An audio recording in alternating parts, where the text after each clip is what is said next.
Le dernier quart d'heure de Smart Bourse, chaque soir, c'est le quart d'heure thématique. Le thème ce soir, c'est celui des banques centrales face à ce nouveau choc d'offres et face à cette série de chocs d'offres qui s'accumulent depuis plusieurs années maintenant. Et en l'espèce, nous pouvons commenter aujourd'hui la décision de politique monétaire du Conseil des gouverneurs de la Banque centrale européenne avec Nadia Garbi qui est avec nous à distance, en visio, économiste chez Pictet Wealth Management à Genève. Bonsoir et bienvenue Nadia.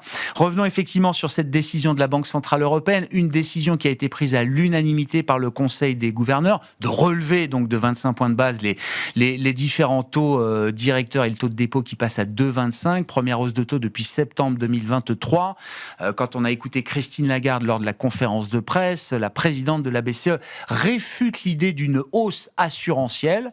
C'est une décision robuste, c'est une décision évidente face à ce qui n'est plus seulement un risque, ce qui est le constat d'un choc de prix qui est en train de se diffuser à l'ensemble du système, Nadia.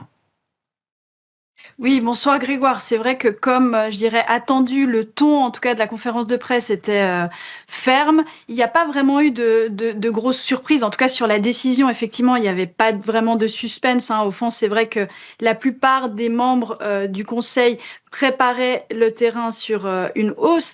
Après, quand on écoute Lagarde durant la conférence de presse, c'est vrai qu'ils ont l'air très préoccupés sur ces effets de second tour. C'est vrai qu'elle a insisté sur le fait que les pressions sur les prix s'élargissent, qu'il n'y a pas vraiment d'effet de second tour à ce stade, mais qu'il reste attentive. Elle a notamment mentionné l'inflation des services, qui est vrai, a surpris à la hausse au mois de mai. Mais voilà, on sent une BCE vraiment, je dirais, avec un ton très ferme sur l'inflation et au contraire peu préoccupé sur les effets négatifs de la hausse des prix sur notamment la croissance. Et selon vous, c'est un équilibre ou un discours qui pourrait être nuancé un peu plus, Nadia? Est-ce que par exemple, au regard des nouvelles projections du staff, quelle est votre position chez Pictet Wealth Management? Est-ce que les chiffres qui sont avancés aujourd'hui par les équipes de la BCE, donc révision à la hausse des perspectives d'inflation,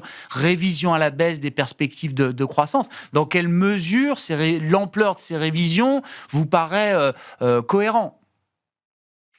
Oui, alors c'est vrai que si on commence par la croissance, au fond, il y a que très peu de révisions. Alors, il y a effectivement cet effet lié à l'Irlande avec la révision à la baisse du premier trimestre. Mais même si vous regardez le profil pour les prochains trimestres, on voit pas vraiment de gros chocs. On a juste dans un des scénarios le plus négatif, un trimestre négatif, un trimestre de contraction. Mais à part ça, voilà, on sent que l'effet est relativement, je dirais, léger sur la croissance.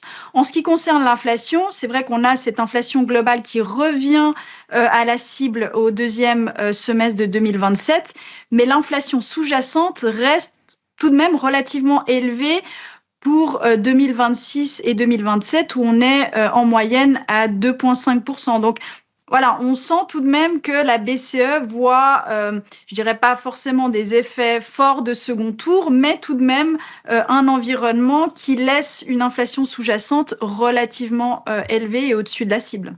Est-ce que vous êtes d'accord avec ce diagnostic ou pas, Nadia? Et la question étant, qu'est-ce qui permet, puisqu'effectivement, c'est le risque sur lequel Christine Lagarde insiste, et c'est même plus qu'un risque, c'est une observation, un constat désormais. En avril, c'était encore un risque. Aujourd'hui, on constate la diffusion de ce choc de prix. J'ose pas encore parler d'inflation, mais avec, à l'arrivée, effectivement, un risque d'effet de second tour important. Qu'est-ce qui permet d'imaginer que ce risque-là n'est pas aussi important que ce que la BCE estime peut-être aujourd'hui, Nadia? Bon, tout d'abord, je pense que la BCE veut à tout prix éviter, je dirais, l'erreur de 2022 ou du moins réagir trop tardivement. Maintenant, les conditions ne sont pas vraiment les mêmes qu'en 2022. On n'est pas dans le même point de départ. Le mix de politique monétaire et fiscale n'est pas le même, mais on sent vraiment une BCE qui a envie de montrer qu'elle agit, qu'elle est crédible, donc elle en fait une mission. Il faut tout de même se rappeler qu'avant le conflit du Moyen-Orient, la BCE avait déjà un ton relativement faible et certains membres, notamment Isabelle Schnabel, parlait déjà de potentielles hausses de taux cette année. Donc déjà, le contexte, je dirais, était déjà avant le conflit du Moyen-Orient, on avait une BCE qui était relativement, je dirais, au quiche.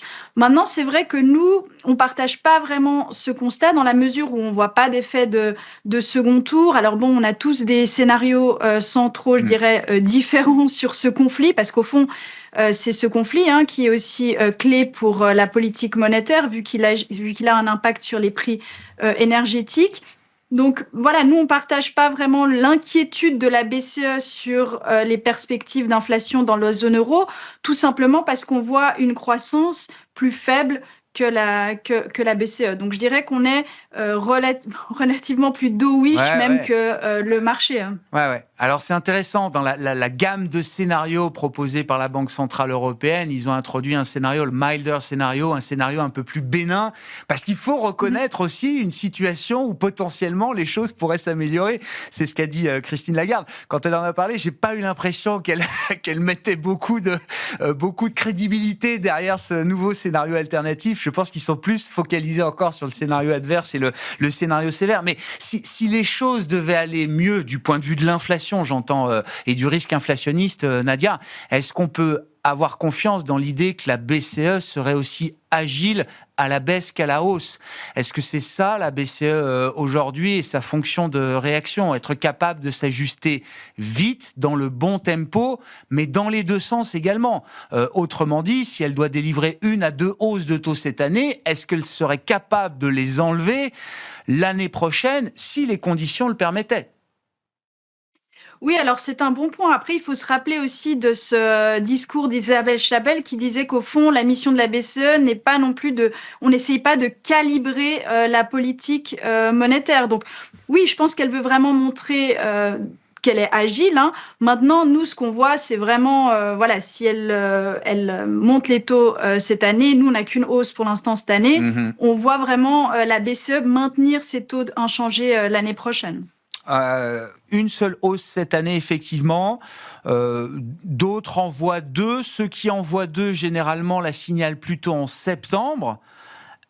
Dans quel monde est-ce que la BCE serait obligée d'intervenir dès le 23 juillet prochain avec une seconde hausse de taux, le fameux back-to-back ? Oui, alors c'est vrai que le meeting de juillet, au fond, sera live, mais selon nous, il faudra vraiment un catalyse, c'est-à-dire voir par exemple des prix de l'énergie qui montent davantage. S'ils restent stables, on pourrait s'attendre à ce que la BCE maintienne ses taux inchangés. Au moment où je vous parle, il y a eu des sources contradictoires qui disaient voilà, la BCE pourrait faire une pause au mois de juillet, et une contre-source qui disait non, mais si les prix de l'énergie restent élevés, la BCE pourrait augmenter au mois de juillet. Donc on sent vraiment que la situation reste relativement fluide. Ça dépend énormément de ce conflit qu'on a énormément de mal à prévoir. Donc je pense que la BCE veut vraiment garder toutes les options possibles pour les prochains meetings. Au fond, elle le dit, on reste data dependent, et on a toujours cette mission, cette approche réunion par réunion. Donc, je pense vraiment que le but est vraiment de garder les portes ouvertes. Bon, si on regarde froidement les prix du pétrole et de l'énergie, ça fait quand même plusieurs semaines qu'ils sont en train de se détendre de manière assez indépendante, d'ailleurs, de l'évolution du conflit, des tweets, etc. On a quand même, pour l'instant, l'idée d'une détente de ces prix-là. Un mot de la Fed pour conclure, ce sera l'événement de la semaine prochaine. Est-ce que la Fed est encore dans un monde qui lui permettrait à minima de ne pas monter ses taux cette année, Nadia? Oui, alors c'est vrai que ça va être au fond la mission de Kevin Warsh, c'est de convaincre au fond ses collègues de la non-nécessité d'augmenter les taux cette année. Nous, on a un scénario de statu quo pour cette année pour la Réserve fédérale, mais c'est vrai que la première réunion de Kevin Warsh s'avère plus compliquée que lorsqu'il a accepté le job à la tête de la Réserve fédérale. Ouais, c'est peut-être pas tout à fait la feuille de route qu'il avait en tête, effectivement, ne serait-ce qu'il y a encore quelques mois. Bon, à suivre la décision la semaine prochaine de la Réserve fédérale américaine avec ce premier FOMC présidé par le nouveau président de la Fed, Kevin Warsh. Merci beaucoup Nadia, merci d'avoir été avec nous dans cette fin d'émission pour revenir sur ces enjeux de politique monétaire après la décision de la Banque centrale européenne de relever de 25 points de base ses taux directeurs, une première depuis septembre 2023. Nadia Garbi, économiste chez Pictet Wealth Management, nous accompagnait pour ce dernier quart d'heure de Smart Bourse.